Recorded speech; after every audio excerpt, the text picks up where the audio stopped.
Welcome back, everyone. This is the one and only Pop Culture Junkie here today to share with you the results of the 2018 WWE Extreme Rules pay-per-view. Without further talking about nothing, let's go ahead and get right to the show and the results. All right, we kick things off on the kickoff show with the opening match of Andrade Cien Almas with Selena Vega at ringside versus Sin Cara. This was basically a rematch from SmackDown that we were delayed about 3 weeks from getting. They just had the match on SmackDown, and now we have it again. So the match was what it was. It was a kickoff show match. One moment that stood out in the match was Cien Almas is standing on the apron of the ring, and Sin Cara goes up to the top turnbuckle to attempt what looked like a Hurricane Rana to the outside of the ring. Unfortunately, he botched it. He didn't get enough air, or he just did not time it right, and he barely gets his legs to the midsection of Almas. They both flip onto the floor of the arena, and it just looked bad. They thankfully didn't land incorrectly, where it could have really gone bad, but you could tell that was a total botch. In the end, thanks to a distraction by Vega, Almas delivers a dropkick to Sin Cara where he lands into the turnbuckle. Almas connects with the double knee into the turnbuckle. Finally, he hits the hammerlock DDT and gets the pin. Not much more to say. It was an opening match, to say the least. We then get a Renee Young interview for Shinsuke Nakamura to promote his title shot at Jeff Hardy's U.S. title match later tonight. And we first get a little bit of a communication error where Renee keeps saying, "Shinsuke, can you hear me? Can you hear me?" Shinsuke looking at the camera, just smiling, and finally says, "Oh, communication or bad connection." And a couple of the other individuals on the panel, including Booker T, ask him questions about his matchup. His responses are, "Oh, Jeff Hardy is a clown, and I respect him, but I'm going to take his paint, and I'm going to take his title." For me, though, the most entertaining part of that interview segment was once they stopped talking for a moment, you could hear the crowd already chanting, "We want Hogan, we want Hogan." So our second match on the kickoff show is the six-man tag team table match, Sanity versus New Day. Now, Sanity, unfortunately, they've already lost their debut match. Eric Young lost his singles match against Jeff Hardy when he did a U.S. Open Challenge. So Sanity has not been on a good roll with their debut on the main roster ever since leaving NXT. And after several weeks of different promo and vignettes being played to advertise them and promote them, you would think they would come in a lot stronger than they have, but it's really been very watered down, like unfortunately a lot of the NXT people are when they come to the main roster. So the matchup is, of course, it's a tables match, and unfortunately it is one table and you win. So you put your one opponent out of the three through a table and you win. And I don't like that. If you're going to have a six-man tag match with tables, you need to put all three opponents through a table to win the match. You can keep going, have all three of either team continue fighting, and just have the ref keep track. I still look back to Royal Rumble 2000, Hardy Boys versus the Dudley Boys. Amazing matchup. Go watch it. If you haven't seen it, you need to see it. It's an amazing tag match to begin with, and the fact that it is a table elimination match, meaning you had to put both members of the teams through tables to win. So you actually saw all four members get thrown through tables to see who would win the match. And you had to actually put your opponent through the table. Unlike other times they've had where if somebody happens to just fall off an apron into a table, it's like, "Oh, you went through a table, you lose." No, you got to put your opponent through a table. That's how it should be. And I didn't like that they didn't have the added stipulation of having it a elimination style. There's plenty of time. You've got like a 4-hour pay-per-view. You have plenty of time to do this. The matchup goes not a whole lot of teases with the tables, unfortunately. I expected a little more work with this, but it was on the kickoff. Maybe if it was on the main show, they would have put more effort into it. But there weren't a whole lot of teasing where you thought any moment now someone's going to go through a table. It was really a lot of a big brawl stuff going on. In the end, you had Desmond Wolfe on the ring apron with Kofi Kingston. Kingston's trying to do a German suplex onto a table behind them that's on the floor. Desmond Wolfe fights him off, turns around. It looks like he's going to actually push Kofi into the table, and instead Eric Young does a elbow drop off the turnbuckle and drives Kofi through the table and gets the win for their team. So thankfully Sanity won their match at the pay-per-view tonight, so hopefully that'll mean they're going to get on a roll and get some victories, because this is an awesome stable. It's a good team to have, and each one of these members could be very, very good on the main roster if they use them right. We'll see what happens, though. So now that we've finished with the kickoff, we go straight to the main show, and we kick off the show with the Raw Tag Team title match. Bray Wyatt and Matt Hardy defending against the B team of Curtis Axel and Bo Dallas. After several weeks of the B team getting fluke wins over Matt Hardy, the B team wins! That's right! Bo Dallas connects with an elevated test drive, pins Matt Hardy, and they are the new Raw Tag Team Champions. Crowd is totally shocked. And I was too. I did not expect them to actually give the titles to the B team. I thought they were just setting this up for a big, oh, you thought we were going to do this? No, we're going to just keep the titles on Bray and Matt, which is fine. They're a fine tag team, and I like what they've done with Bray and Matt, but the B team is so over right now. They've gotten themselves so popular with the crowd. You need to run with it, and I'm glad that they at least gave them a shot at being champions. Hopefully they don't just lose them tomorrow night as a rematch tomorrow. But yes, the B team does pick up the win, and they are your new Raw Tag Team Champions. All right, next up we have Finn Balor versus the Constable of Monday Night Raw, Baron Corbin.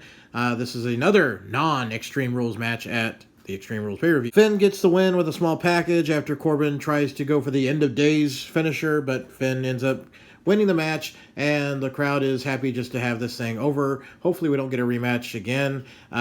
Corbin, if you're going to be the Constable of Raw, just stick with that. I don't think he needs to be a wrestler and a behind-the-scenes general manager, sidekick kind of guy. To me, it's just not working. And why is he wrestling in his suit attire? It makes no sense. If you're backstage doing your politics stuff, fine, wear the suit. When you go out to a match, put on your gear and wrestle a wrestling match. I don't understand why they have this. It's not like he's Corporate Kane, where Corporate Kane would come out wearing the collared shirt and slacks. That even didn't make sense, but we don't need a repeat of that. We then go backstage to an interview with Raw GM Kurt Angle, where he announces Brock Lesnar has decided again to not return to defend his Universal Championship. Now, remember back in the day when you had 30 days to defend your title or else it was taken from you? Okay, Shawn Michaels was the Intercontinental Champion back in the 90s. He got his title stripped because he didn't defend the title after a certain period of time. Naomi, even recently as a couple years ago, was women's champion, and she was injured, and due to that, they said, well, she's going to be out too long. We're going to have to take the title off of her. When are you going to stick with this rule where Brock Lesnar is the exception? What makes him the exception? Oh, in their opinion is, oh, well, he gets this mainstream attention. But you know what?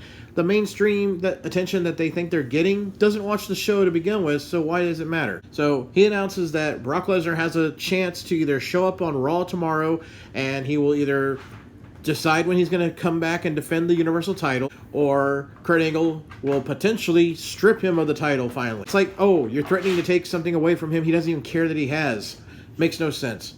We then go backstage and we see the Bludgeon Brothers attacking Daniel Bryan and Kane. The Bludgeon Brothers put Kane's leg in a doorway and they grab one of their giant hammers and smash it into the door, possibly injuring Kane and taking him out of the matchup they have scheduled later tonight for the tag team titles. Does this mean Daniel Bryan's going to need a surprise replacement tag team partner sometime tonight?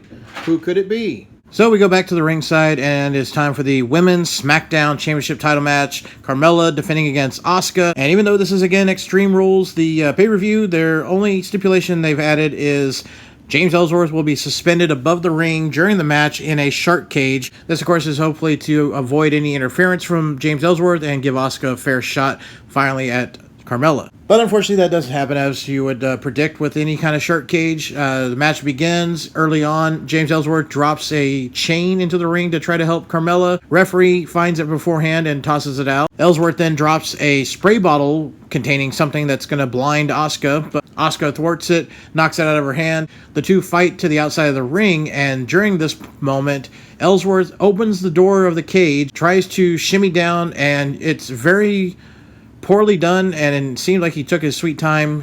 He basically ends up making it look like he snags his foot on the bottom of the cage and is hanging upside down. It wasn't really done well because you could actually see the actual cable that was wrapped around his leg or coming up through his pant leg and hooked onto the cage.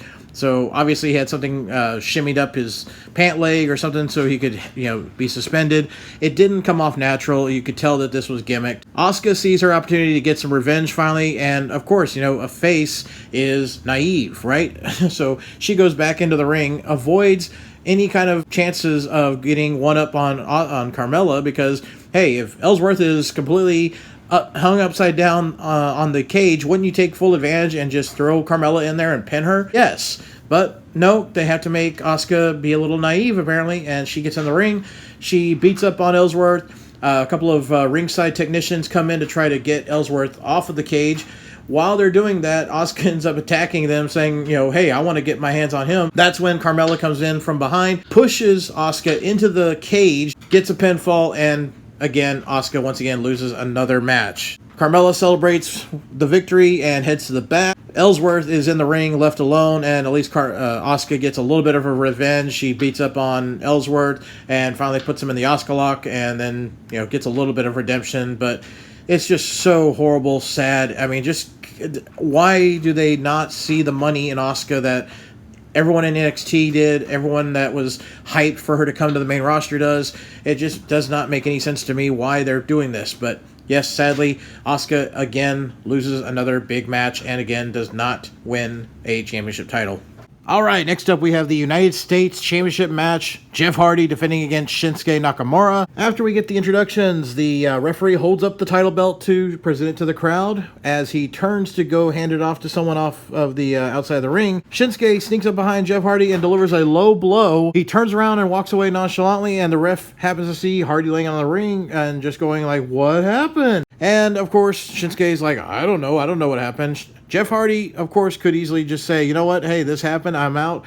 But no, he is a man of pride, so he stands up, still clutching his growing area, but he's like, no, let's go ahead, let's do it, we'll do it. And the ref's like, are you sure? He's like, no, let's do it, we'll still do it. The referee calls for the bell, and Shinsuke Nakamura connects with the Kinshasa and pins Jeff Hardy in only a matter of seconds. Shinsuke Nakamura is our new United States champion. That's right, Shinsuke finally gets a victory for a title. Finally, as Shinsuke is standing in the ring celebrating with a evil smile on his face and the crowd does eat it up, the air is completely let out of the room as we hear Randy Orton's music begin to play, and he slowly makes his way out to the ring. The crowd is like, huh? Why? What's the reason for this? Makes no sense. Hey, but so far the show hasn't made much sense, so this must make more sense now. Who knows? I don't get it. I don't see any reason why this happened. Randy Orton comes out, stands in the ring. Nakamura is standing on the announce table, staring at Randy Orton with a very puzzled look. Jeff Hardy, of course, is still laid out in the ring, and as he starts to sort of stand up, Randy Orton turns to him. It looks like he's going to just do an RKO, right? No, he instead flips Hardy onto his back, holds his feet open, and then completely stomps directly onto Hardy's crotch that's already been injured once by Shinsuke. Orton stands there looking very proud of himself, stares down at Nakamura, and then just turns around and leaves. I don't have an explanation for this. It kind of took away a lot of the thunder from Nakamura, I think, and once again, it's Randy Orton who takes away somebody's thunder. Big surprise. Next up, we have the steel cage match of Braun Strowman against Kevin Owens, and the match itself was very entertaining because, hello, Kevin Owens is amazing. One of my all-time favorites. They have a lot of moments where Owens attempts to make an escape out of the cage door or over the top. Braun is, of course, just toying with Kevin Owens, throwing him around the ring. At one point, Kevin Owens handcuffs Braun to the ropes, and you would think Michael Cole just had an aneurysm or something in his head exploded because he can't believe, what? Braun Strowman broke a pair of gimmicked handcuffs? Yeah, Braun just breaks the handcuffs and chases after Owens as he's attempting to climb out of the cage. But then Braun catches him at the very top of the cage. They're both standing on the very top. You're not sure what's going to happen here. Is Kevin Owens going to get shoved off into the ring? Is Braun going to throw him off?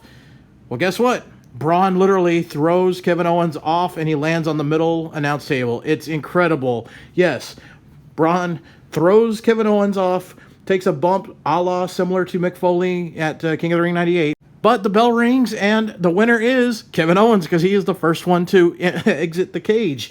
So Kevin Owens wins the match, but he does get wheeled out on a gurney because of the giant bump he takes. But the match was very entertaining, and hey, the most extreme moment of the night so far. All right, so next up we have the SmackDown Tag Team Championship match. The Bludgeon Brothers defending against Kane and Daniel Bryan, the newly reunited team. Hell no. And unfortunately, because of earlier in the night with the attack that the Bludgeon Brothers delivered to Kane, Daniel Bryan comes out to face the two of them on his own. It does lead to question, is there going to be a surprise mystery partner announced? The match proceeds, and Bryan, of course, does his great underdog story of that he always has been successful at. And the Bludgeon Brothers double team him, and it looks like Daniel Bryan is going to easily lose this match.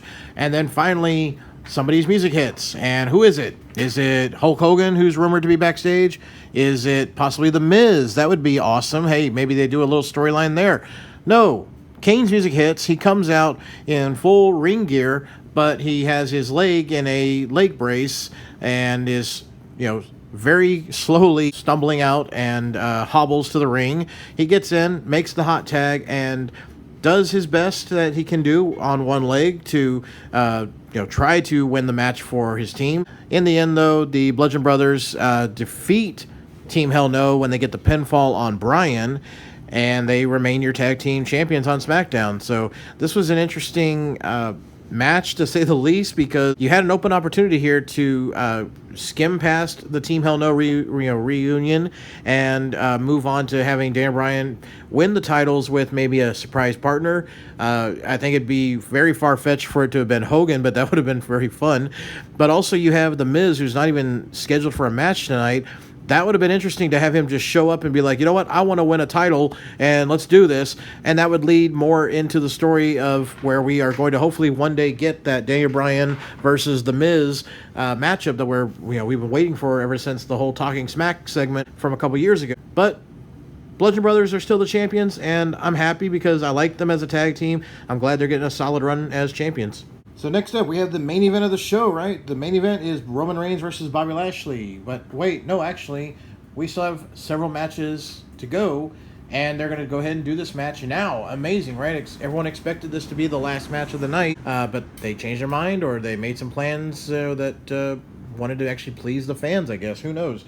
But we have Bobby Lashley versus Roman Reigns, the match that nobody really has a clue why we're having, except maybe it's just Vince McMahon, wants to see this because of his fixation with Roman. So we have Roman Reigns come out first, and of course, naturally, the crowd is practically just staring at him with a lot of boos. The show is in Philadelphia, by the way, which, if you recall, just a few years ago, Roman was not the best person in Philadelphia after winning the Royal Rumble that year. So the match goes on back and forth, and nothing really to share about the match because it's just two big guys delivering hits after hit.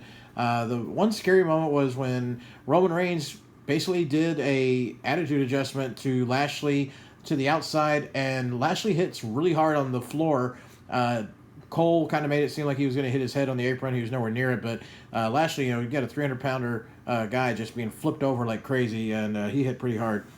But as Reigns goes for a spear, Lashley delivers his own spear and gets the pin on Roman. That's right. Lashley got a clean pin on Roman Reigns. Amazing. I'm sure tomorrow night on Raw, Roman's going to completely just sweep it off like, oh, okay, he got lucky or whatever, and completely kill any momentum that it should give Lashley. All right, it is now time for the Raw Women's Championship title match, the one and only Extreme Rules stipulation match on the entire show that is called Extreme Rules. Nia Jax challenging to regain her championship from Alexa Bliss, and we have Mickie James at ringside accompanying Alexa Bliss. Ronda Rousey and her husband have been sitting at ringside the entire show because even though Ronda has been suspended from participating in the show, she did buy a ticket so she can be there as a fan. Well, the match kicks off and Nia and Alexa chase each other around the ring.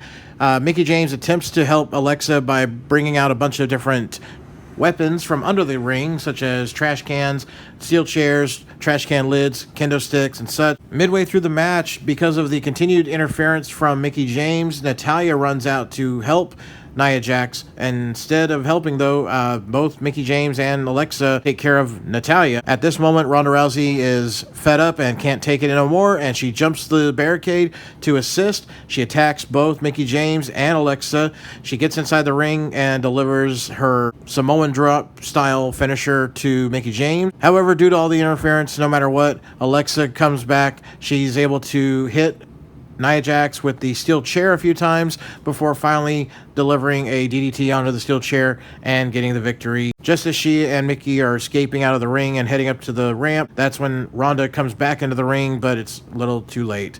Next up, we have the WWE Championship match, AJ Styles defending against Rusev.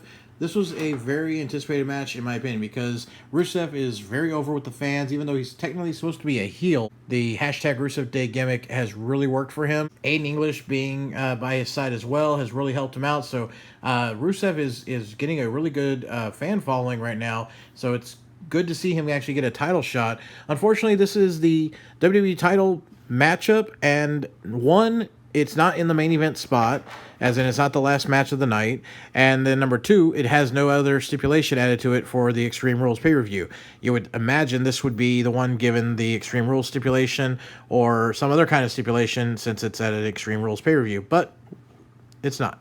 So the match was very good, actually. It went about 15 minutes, a lot of back and forth moments. There was a moment where it looked like Rusev was going to tap out to the calf crusher, but he was able to get to the rope. AJ Styles finally connects with the phenomenal forearm and gets the pin and is still the remaining WWE Heavyweight Champion. And I'm very happy about that. I've wanted AJ Styles to have a long run as WWE Champion, and that's exactly what we're finally getting. So A+ to that.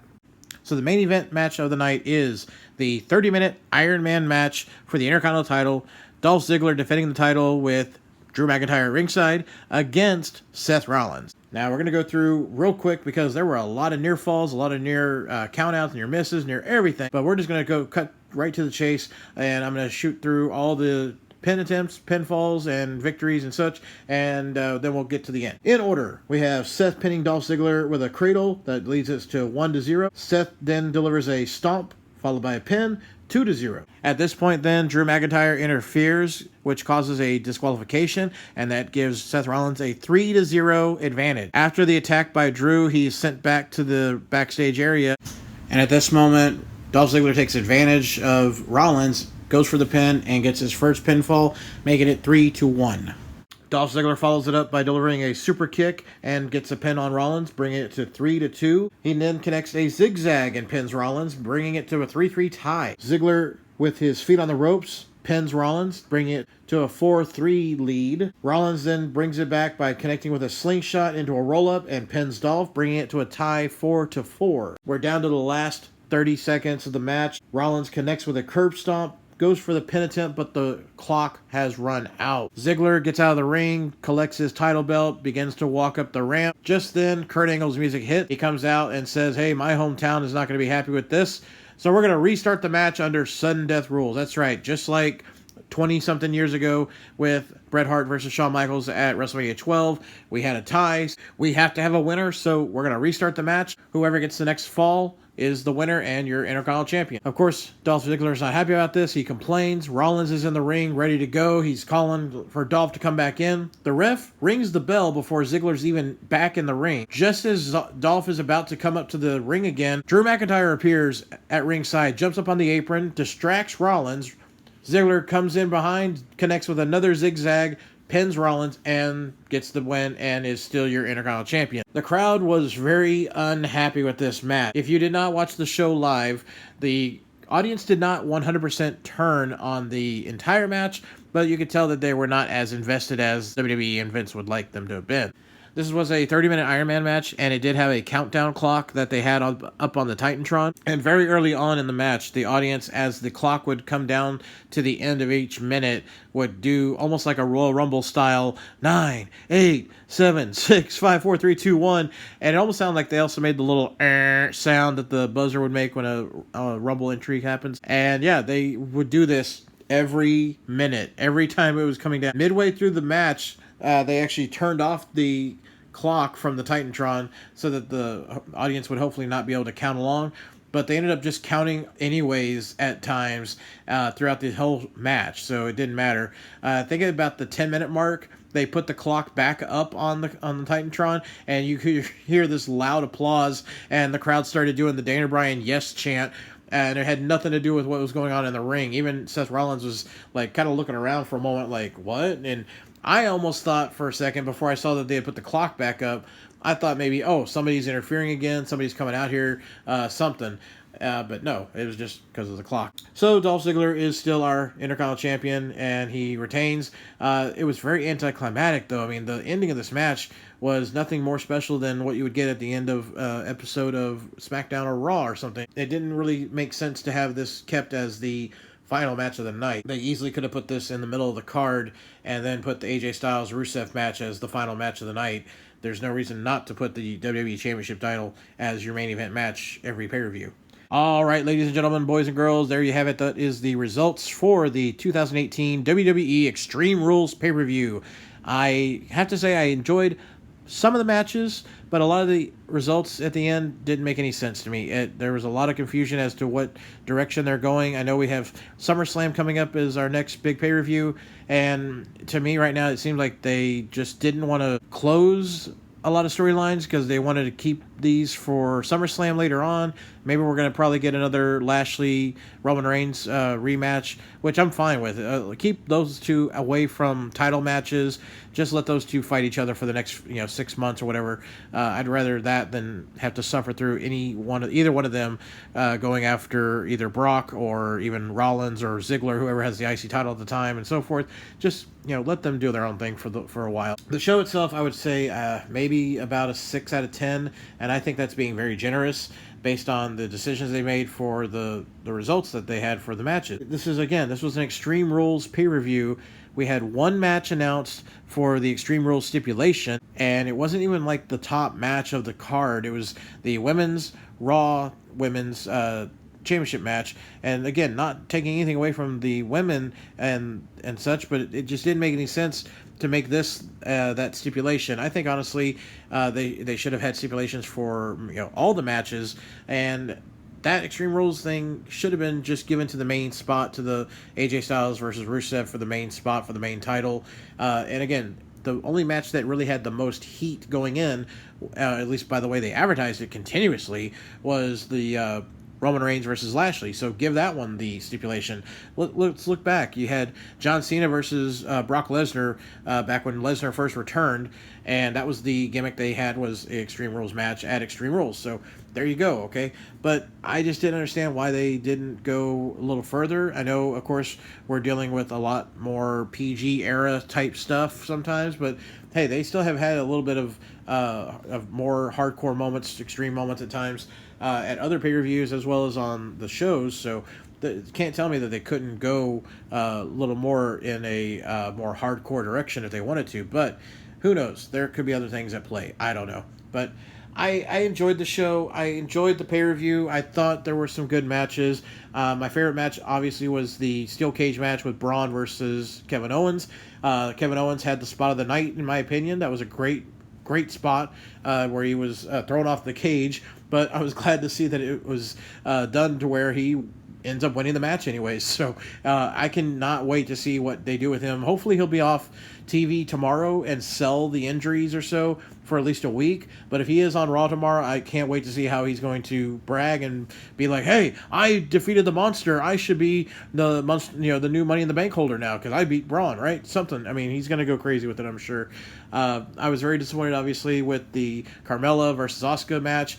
It didn't make sense to have Asuka be so naive and gullible. I was very happy with the direction they went with Jeff Hardy and Shinsuke Nakamura, actually. That was a very nice twist because those two could put on a damn good match, and I honestly thought they should have done like a ladder match or something for the type of athletes that they are. They could definitely put on an amazing matchup without any weapons being involved. But if it's an Extreme Rules pay-per-view, put a ladder in there, okay? Obviously, they could put on a good show.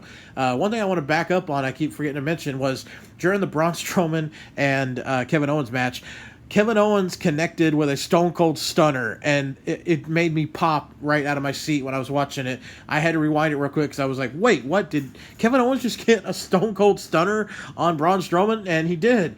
And it was awesome. I'm like, you know what? Please let that be part of his repertoire now in his matches. I would love for him to be the one to do stunners. That'd be awesome. Well, hey, everyone out there, thank you so much as always for tuning in to check out my recap and my results and my spoilers on the Pay-Per-View Network specials. And as always, check me out on Twitter, Pop Culture Junk 2. I'm always live tweeting during all the network specials, pay-per-views and such, and NXT shows and so forth. So you can always follow along with me on there if you want to see me live tweeting and sharing my thoughts and opinions on what kind of craziness we're watching. Well, everyone else out there, if you have first tuned in this time, please click out the little subscribe button so you can check out all the other content I've got available on the channel, along with all my previous recaps and reviews and prediction videos as well. And keep in mind, I always do these prediction videos ahead of the pay-per-views, so if you want to send in a question and get a shout out on a future video, follow me on Twitter and you'll see me post when I'm going to be recording, and you can send me questions and topics to bring up in my recording. So please do that. All right, everyone. Thanks as always for listening, and I will see you next time. This is the one and only Pop Culture Junkie saying to me, wrestling's always going to be real, and I'm signing out.